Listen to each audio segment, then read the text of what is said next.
पहली ऑब्जर्वेशन क्या थी रदरफोर्ड की कि भाई सभी जो भी एटम पार्टिकल होते हैं उन सब पार्टिकल्स के पास क्या होता है, बहुत सारा स्पेस रहता है, फ्री स्पेस रहता है। और दूसरा ये था कि उसके पास एक सेंटर पार्टिकल होता है जिस पे सेम चार्ज होने की वजह से वो बाकी अल्फा पार्टिकल्स की डायरेक्शन को क्या कर देता है, चेंज कर देता है। ठीक है, ऐसे कुछ था, तो उसको भाई अच्छे से आपने पढ़ना है, वहाँ से क्वेश्चन काफ़ी आपके आते हैं। अगला हमारा एक्सपेरिमेंट है वो है बोर मॉडल। पहली बात तो बोर मॉडल का एक्सपेरिमेंट कब रहा था, इस एक्सपेरिमेंट को कब स्टडी किया गया था। तो बोर मॉडल का जो एक्सपेरिमेंट आता है ना, ये आता है 1913 में, 1913 में, जबकि वो 1900 से और 1910 से 1920 के बीच में था ना। उसकी डेट क्या थी, 1910 से 1920 के बीच में। अब इसकी बुक में डेट आती है 1913, जबकि इसकी तो बहुत बाद में आनी चाहिए थी, पर भाई है तो है, अब आंकड़े तो हमने बदले नहीं है। ठीक है, कोई पूछे कि बोर मॉडल की जो थ्योरी थी वो कब थी, 1913 में, 1913 में थी। ठीक है, तो ये 1913 में था, तो इसका मतलब भाई और पहले हम न्यूक्लियस के बारे में जान चुके थे, जबकि एक्सपेरिमेंट में न्यूक्लियस का टाइम जो रहता है वो 1917 रहता है। ठीक है ना, अब न्यूक्लियस 1917 में, और उसके ऊपर के मॉडल को फेलियर करने वाला मॉडल 1913 में। तो ये हमारी कमी नहीं है, ये उनकी कमी है जिन्होंने डाटा इकट्ठा किया था। और डाटा इकट्ठा करने का मतलब ये नहीं है कि एग्जैक्ट है, उठाया गया है, किसी से पूछ लिया भाई तेरे टाइम में था, हाँ भाई मेरे साथ था वो, तो मैंने बता तू कब था, भाई मैं 1913 के आसपास था, तो डाटा चिपका दिया। ठीक है, ऐसे हैं ये सारी डेट, पर आप लगभग इनको याद रखें। बोर मॉडल ने क्या किया, रदरफोर्ड मॉडल को बिल्कुल गलत साबित कर दिया। इसने बोला कि ये मॉडल भी सही नहीं है, सही है तो इसमें बस एक सही है, वो है इलेक्ट्रॉन का पॉजिटिव चार्ज के चारों तरफ, न्यूक्लियस के चारों तरफ चक्कर लगाना। ठीक है, तो उसमें भी इसने कुछ चेंज किया, उसको हम यहाँ पे पढ़ेंगे कि उसने क्या चेंज किया। ये बोर नाम का जो मॉडल था ये 1913 में, एक्चुअल में ये 1915 से 1925 के बीच का टाइमिंग था। इसका टाइमिंग अगर पढ़े ना तो 1915 टू 1925 के बीच में आप लोग पढ़ेंगे, 1915 से 1925 के बीच का टाइम है। ठीक है, और ये 1913 नहीं था, ये 1923-24 के आसपास का टाइमिंग था जब इसने ये अपनी एक्सप्लेनेशन दी थी। हालांकि इसने थॉमसन मॉडल के ऊपर ही काम करना शुरू कर दिया था, इसीलिए इसके एक्सपेरिमेंट को 1913 बोलते हैं कि भाई 1913 में ये हो गया था। तो इसका मतलब इससे 1-2 साल पहले ही हुआ होगा रदरफोर्ड वाला भी। ठीक है, लेकिन ये पढ़ते हैं कि रदरफोर्ड को गलत साबित इसने किया था, जबकि इसने जे थॉमसन के मॉडल के ऊपर ही एक्सपेरिमेंट किया था। तो इसका बोर मॉडल का क्या था, आज हम इसके कुछ टॉपिक कर लेंगे। इसमें 4-5 अलग अलग टॉपिक हैं। इसने पहली बात तो हीलियम के ऊपर काम ना करके हाइड्रोजन के ऊपर काम किया था, क्योंकि हाइड्रोजन रदरफोर्ड मॉडल के अकॉर्डिंग फिट नहीं बैठता था। अगर हमने मास ही अल्फा पार्टिकल का हीलियम के बराबर ले लिया और हाइड्रोजन के एटम को एक्सप्लेन करना हो तो अल्फा पार्टिकल उसको तो कुछ समझेंगे ही नहीं, क्योंकि उनका मास ऑलरेडी उनसे क्या है, बहुत ज्यादा है ना। तो हाइड्रोजन की थ्योरी पे वो काम नहीं कर पाया। ये रदरफोर्ड की सबसे बड़ी फेलियर एक्सपेरिमेंट था। आपसे पूछे कि रदरफोर्ड को फेलियर क्यों बोला इसने बोला कि हाइड्रोजन कहां जाएगा, फिर हाइड्रोजन के ऊपर भी तो काम करो, सीधा हीलियम पे काम कर दिया आपने तो उस हाइड्रोजन की पोस्टुलेशन के लिए इसने स्पेशल एक्सपेरिमेंट दिया। और हाइड्रोजन पे जो काम करेगा, सबका एटॉमिक नंबर, सबका एटॉमिक मास इससे तो ज्यादा है, तो सब पे काम करेगा कि नहीं वही एक्सपेरिमेंट। तो इसके एक्सपेरिमेंट को बेस्ट एक्सपेरिमेंट का नाम इसलिए दिया जाता है, और इसको के लिए इसकी जरूरत पड़ी। ठीक है, तो पहली तो इसने क्या यूज किया, हाइड्रोजन एटम यूज किया। क्या यूज करेगा, ये हाइड्रोजन एटम यूज करेगा। तो इसकी 2 कंडीशन, 2 लॉ इसने ऑब्जर्व किए, वो दोनों लॉ हम यहाँ पे पढ़ेंगे। और एक छोटा सा न्यूमेरिकल यहाँ से आता भी है, उसको भी हम सोल्व करेंगे डेरिवेशन के साथ। पहला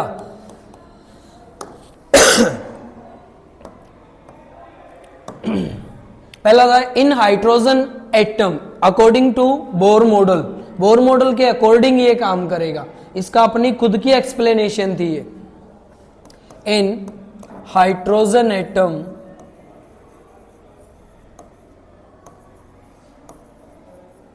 electron revolve around small mass nucleus। ठीक है, क्योंकि हाइड्रोजन का मास भी कम ही था, औरों के कंपैरिजन में तो कम ही है, तो उसका न्यूक्लियस का मास कैसा रहेगा, कम रहेगा ना। तो इसने उसका बोला कि सभी जितने भी हाइड्रोजन एटम में इलेक्ट्रॉन है वो सारे के सारे एक स्मॉल मास न्यूक्लियस के अराउंड क्या कर रहे हैं, चक्कर लगा रहे हैं। In hydrogen atom electron revolve around small mass nucleus due to de Broglie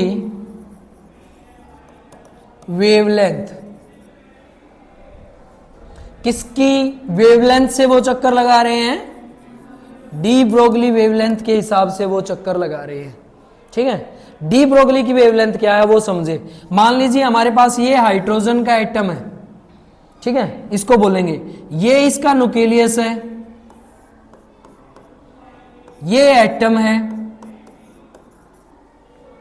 पहली बात तो एटम है क्या चीज, न्यूक्लियस की कोर है। ये भी किसने एक्सप्लेन किया था, बोर मॉडल ने ही एक्सप्लेन किया था कि भाई कोई भी एटम, कोई भी पार्टिकल जिसका साइज एक्सप्लेन करे तो वो साइज तब एक्सप्लेन करेगा जब उसका एक कोई न्यूक्लियस होगा और उस न्यूक्लियस के अराउंड, इस न्यूक्लियस के चारों तरफ रेडियस एक क्या बना देगी, कोर बना देगी। तो इसको बोलते हैं कोर। और कोर ऑफ न्यूक्लियस क्या कहलाएगा हमारा, एटम। छोटी सी डेफिनेशन यहां से बनती है। अब ये तो हो गया न्यूक्लियस, और न्यूक्लियस का मास कैसा है, स्मॉल मास है। चार्ज कैसा है इसके ऊपर, कैसा चार्ज था इसके ऊपर, ये किसने बताया था, रदरफोर्ड मॉडल ने। तो न्यूक्लियस तो वहां से ड्राइव हो गया था 1917 में, और उस पॉजिटिव चार्ज न्यूक्लियस को इसके अराउंड सारे चक्कर एक ऑर्बिट में चक्कर लगाते हैं, किसके, इसको रेडियस मान के। तो देखिए उनका चक्कर लगाने की फॉर्मेशन कैसे रहती है। यहां से इलेक्ट्रॉन ने चलना स्टार्ट किया, सेल से कभी बाहर कभी अंदर कभी बाहर, ऐसे पोजीशन पे चक्कर लगाता है।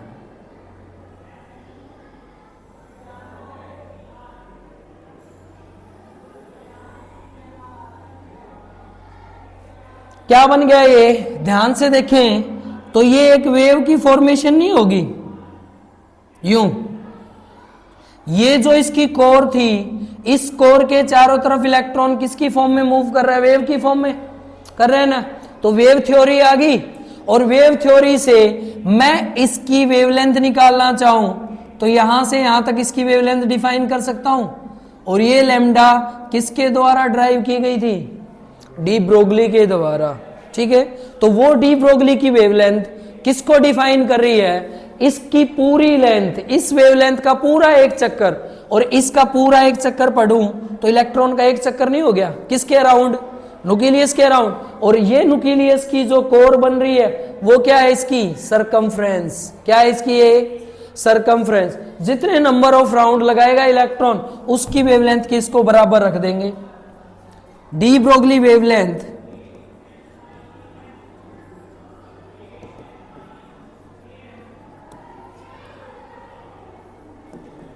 किसके बराबर है, एन लेमडा।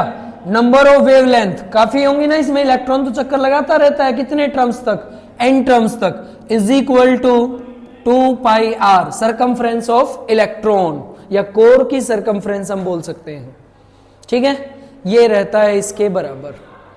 ये है, हमें चाहिए डी ब्रोगली वेवलेंथ का इसके साथ रिलेशन, क्योंकि पहले में ये क्या कर रहा है, जितने भी इलेक्ट्रॉन इसके अराउंड चक्कर लगाएंगे वो क्या बनाते जाएंगे, डी ब्रोगली वेवलेंथ के लेंथ के बराबर चक्कर लगाते जाएंगे। तो वो हमें निकालनी है। तो according to de Broglie lambda is equal to किसके बराबर होता है, एन एच बाय में, एन एच बाय में लीनियर मोमेंटम, एन तो हमने ले ही लिया, एच बाय में लीनियर मोमेंटम पी, पूरा formula lambda is equal to h by में एम वी। इसको पुट कर दे ऊपर इक्वेशन में, निकाल ले बेटा। एन लैम्डा की जगह क्या आ जाएगा, h by H by m v is equal to किसके बराबर हो गया? 2 पाई आर। क्लियर है? यहां से इस 2 पाई को इधर ले जाओ, इस एम वी को इधर ले जाओ। एन एच बाय में 2 पाई इज इक्वल टू किसके बराबर हो गया? M v r. ये एम वी आर क्या है? किसका फॉर्मूला है? कुछ भी। Angular momentum is equal to m v r. किसके बराबर है ये?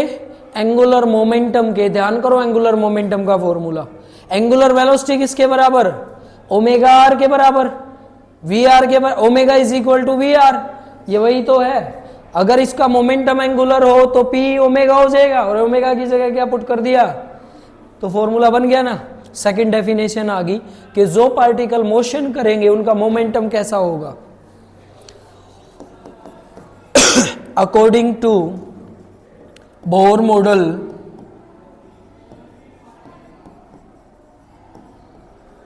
Every electron revolve around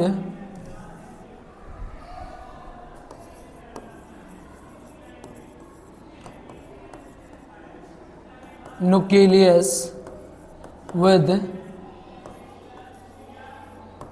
angular momentum। ये दो पोस्टुलेशन थे बेटा जी इनके, जिनमें इसने ये बताया था कि पहले में तो सभी इलेक्ट्रॉन स्मॉल न्यूक्लियस के अराउंड चक्कर लगाते हैं और चक्कर लगा के क्या बना देते हैं? D Broglie wavelength. और सेकंड ये था कि जब वो चक्कर लगाएंगे तो उनका मोमेंटम कैसा होगा? एंगुलर मोमेंटम होगा। ठीक है, तो ये दो पोस्टुलेशन दिए थे किसने? बोर मॉडल ने। ये वाला डायग्राम आपने ध्यान रखना है। इसमें आप वेवलेंथ इसको बोल सकते हो, या यहां से यहां तक की जो लेंथ है इसको भी क्या बोल सकते हैं? वेवलेंथ बोल सकते हैं ना। इस वेवलेंथ को क्या बोलते हैं? D Broglie wavelength. ठीक है, ये है भाई। इन दो पोस्टुलेशन को इसने यूज करके अपनी थ्योरी दी थी, जिसको हम बोलेंगे Bohr model of structure of atom.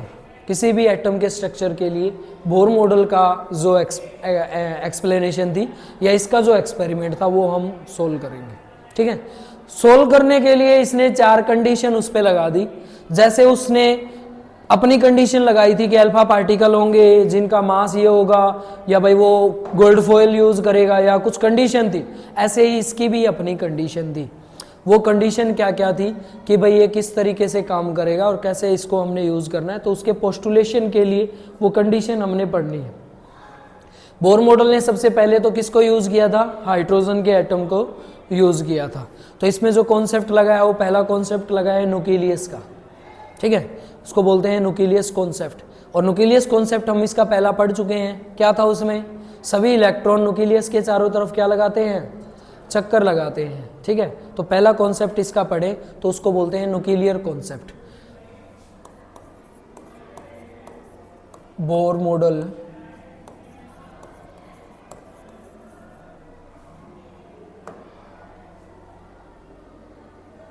क्या आएगा? बोर मॉडल ऑफ एटम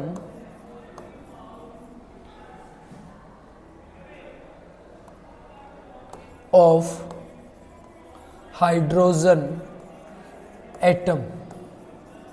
किसके लिए? हाइड्रोजन एटम के लिए। पहला कॉन्सेप्ट सबसे पहले उसको बोलते हैं न्यूक्लियस कॉन्सेप्ट। न्यूक्लियस कॉन्सेप्ट क्या कहता है कि जितने इलेक्ट्रॉन होंगे सभी के सभी क्या करेंगे? न्यूक्लियस के चारों तरफ चक्कर लगाते रहेंगे। इलेक्ट्रॉन रिवॉल्व अराउंड न्यूक्लियस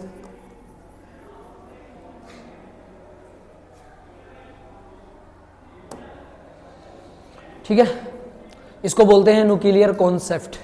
यहां से न्यूक्लियर का फर्स्ट जो था क्या बोलते हैं इसको, ऑर्बिटल एक्सप्लेनेशन मिलती है, जिसमें इलेक्ट्रॉन कहां पे मोशन करेंगे। इलेक्ट्रॉन को हमने रदरफोर्ड मॉडल के अकॉर्डिंग पढ़ा कि इलेक्ट्रॉन क्या करते रहते हैं भाई, चारों तरफ घूमते रहते हैं, पर उनकी कोई भी एक फिक्स जगह नहीं थी।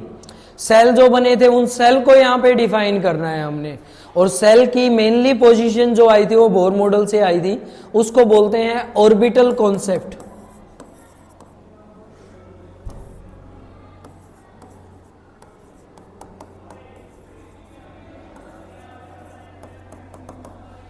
ऑर्बिट कॉन्सेप्ट में क्या था इसका कि जो इलेक्ट्रॉन जहां पे मोशन कर रहे हैं, मान लो आपके पास ये एटम है और ये न्यूक्लियस है, इलेक्ट्रॉन है ना यहां पे मोशन कर रहा है यहां पे, तो इलेक्ट्रॉन यही मोशन किए जाएगा। इसको बोलते हैं फिक्स्ड ऑर्बिट। क्या बोलेंगे इसको? Fixed orbit. ये फिक्स्ड ऑर्बिट कैसे बना? ये फिक्स्ड ऑर्बिट ऐसे बना कि इस इलेक्ट्रॉन के पास अपनी एक एनर्जी है जो क्या करवा रही है, इसको मोशन करवाने में हेल्प कर रही है। और वो एनर्जी कौन सी थी? वो एनर्जी वो सेंट्रीपिटल फोर्स है जो सेंटर से किस पे लगता है? इलेक्ट्रॉन पे लगता है। या फिर हम ये बोल सकते हैं इलेक्ट्रॉन एक फोर्स लगाता है किसके ऊपर? सेंटर के ऊपर। क्या करने के लिए? इसके मोशन को बना के रखने के लिए। और उस मोशन के लिए जो एनर्जी थी ना, वो एनर्जी कांस्टेंट थी, और वो कांस्टेंट एनर्जी को हम बोलते हैं रेडिएट, नॉट रेडिएट एनर्जी। एक होती है रेडिएट एनर्जी। रेडिएट में क्या होता है? एनर्जी अपने आप रेगुलर चेंज होती रहती है। और नॉट रेडिएट एनर्जी कौन सी होगी? जिसमें एनर्जी फिक्स हो जाए, जितनी एनर्जी है उसको सिर्फ मोशन करने में क्रिएट करेगी, और वो क्या बना देंगे? फिक्स ऑर्बिट बना देंगे। जैसे कि ये इलेक्ट्रॉन अगर यहां मोशन कर रहा है तो इसका ये ऑर्बिट बन जाएगा, तो इसकी एनर्जी को हम क्या बोलेंगे? Not radiate energy. ठीक है, इसको नॉट रेडिएट एनर्जी बोलते हैं। रेडिएट वर्ड का यहाँ पे मीनिंग यूज किया गया है, मतलब रेडिएशन के लिए, रेडिएट होने के लिए उसके पास एनर्जी नहीं है, उसके पास इतनी एनर्जी है कि वो एक फिक्स एक्सिस में क्या लगाता रहेगा? चक्कर लगाता रहेगा। उस कॉन्सेप्ट को क्या बोलते हैं? Orbital concept. Electron revolve at a fixed axis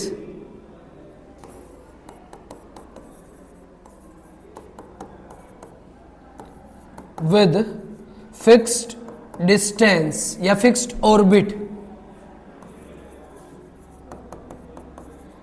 due to non-radiant energy। ठीक है, is called ऑर्बिट कॉन्सेप्ट। इसको हम क्या बोलेंगे? Orbit concept. ठीक है, ऑर्बिट कॉन्सेप्ट के अकॉर्डिंग इलेक्ट्रॉन चक्कर क्यों लगाते हैं? इलेक्ट्रॉन चक्कर क्यों लगा रहे हैं भाई? जबकि ये तो पॉजिटिव चार्ज है न्यूक्लियस पे, और इलेक्ट्रॉन जो इसके चारों तरफ घूम रहे हैं इस पे नेगेटिव चार्ज है। तो ये इलेक्ट्रॉन इस पॉजिटिव चार्ज पे एक फोर्स अप्लाई करता है जिसको हम क्या बोलते हैं? Centripetal force. क्या बोलेंगे उसको? Centripetal force. तो इलेक्ट्रॉन इसके अराउंड चक्कर क्यों लगा रहा है ये पूछ ले, तो इसके अराउंड चक्कर लगाने का रीजन है इसका सेंट्रीपिटल फोर्स। दूर क्यों नहीं जाते, तो भी यही रीजन है, इसके साथ एक रेडियस से जुड़ा हुआ है जो क्या बना देगा? इसकी ऑर्बिट बना देगा। बना दी ना ऑर्बिट। थर्ड कॉन्सेप्ट भाई। तीसरे कॉन्सेप्ट में ये कहता है कि अगर इलेक्ट्रॉन को एक ऑर्बिट से दूसरे ऑर्बिट में जाना हो तो क्या करें? एक इलेक्ट्रॉन को दूसरे ऑर्बिट में अगर जंप करवाना है तो पॉसिबिलिटी है कि नहीं, उसको बोलते हैं frequency concept.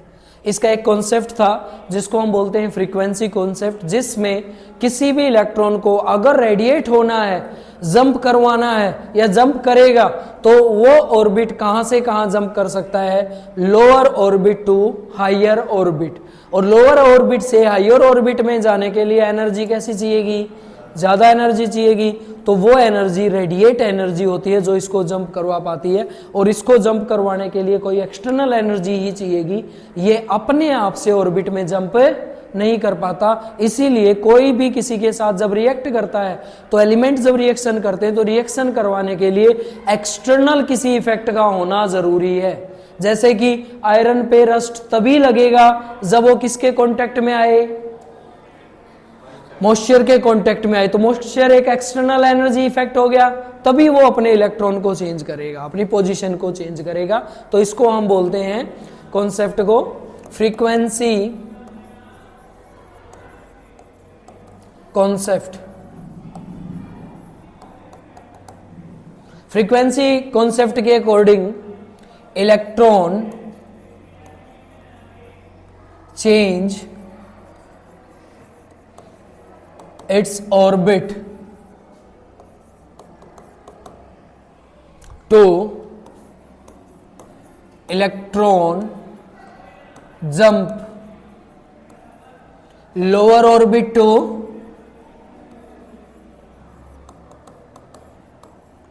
higher orbit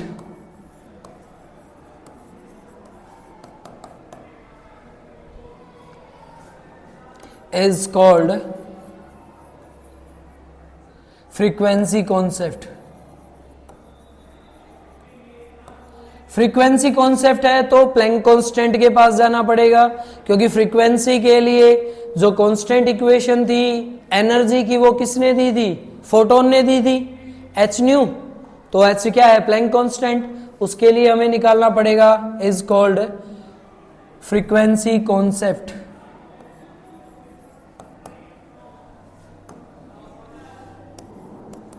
according to Planck constant E is equal to किसके बराबर हो जाएगा, एच न्यू। और यहां पे न्यू तो है आपकी फ्रीक्वेंसी और दो ऑर्बिट की निकालनी है, तो पूरा फॉर्मूला आप इसका लिखेंगे E1 minus E2 is equal to h nu. इसको बोलते हैं फ्रीक्वेंसी कॉन्सेप्ट।